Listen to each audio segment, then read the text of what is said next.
Hello everybody, hope you are doing well. Thanks for watching my lectures. The topic of my today's lecture is about statistical tools in turbulent flows.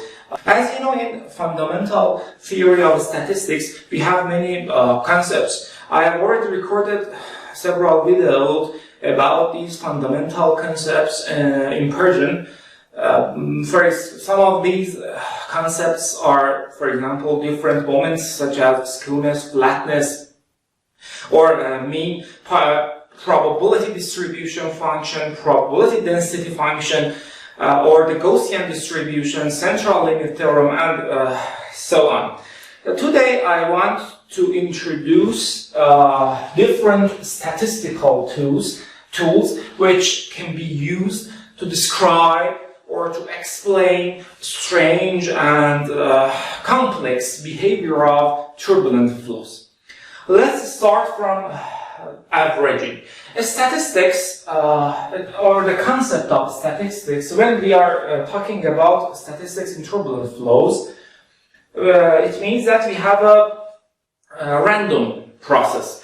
As you know, the turbulent flows consist of the different random fluctuations of velocities or velocities induced by different eddies. So we have to use statistical concepts in such flows to gain understanding of the behavior of these flows.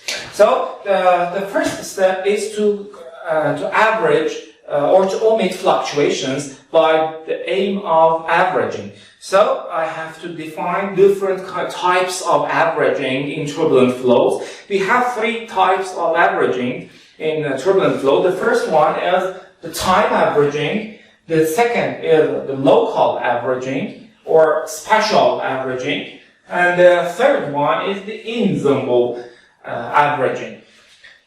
Let's start from the first one. The first one is the time averaging, or because t goes to infinity, it's long-term averaging. Consider this is a schematic of a flow over a step, turbulent flow, with the velocity of u as a function of time coming over a step.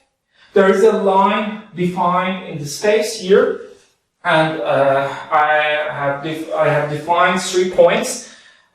For example, A1, A2, and 3. On that point, this is our geometry of this problem, this turbulent flow problem. The first one is the long-term averaging. This kind of averaging can be used or is used for stationary flows. In the next videos, I will define the stationary flow and will explain about the definition of stationary flow, turbulent flow. So this is the definition. I use a bar here. U bar x means the velocity in x direction. At point A1 here, for example, is defined as the limit of t is the interval from time t0 to the next time step. So the integral is from t0 to t0 plus t. 1 over t, integral of t0 to t0 plus t, ux at point A1 dt. When t goes to infinity, this is exactly a mathematical expression for long-term averaging, which is shown by bar here.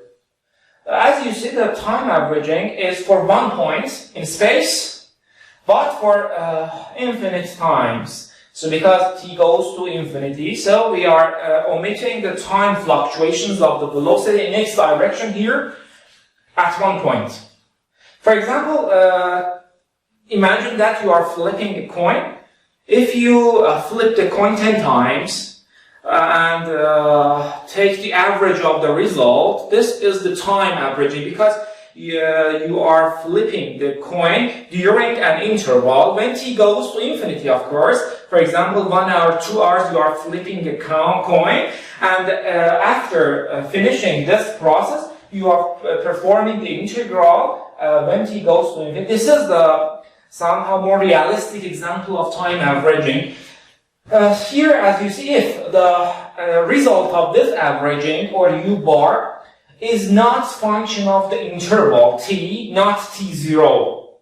T, the interval length or the size of the interval, this is the convergence of the integral and the turbulent flow in which the time average velocity is not a function of the interval length, is called the stationary turbulent flows. This is the first type of averaging which is used in Reynolds average Navier-Stokes equations in Oran's methods as a model of simulation of turbulent flows.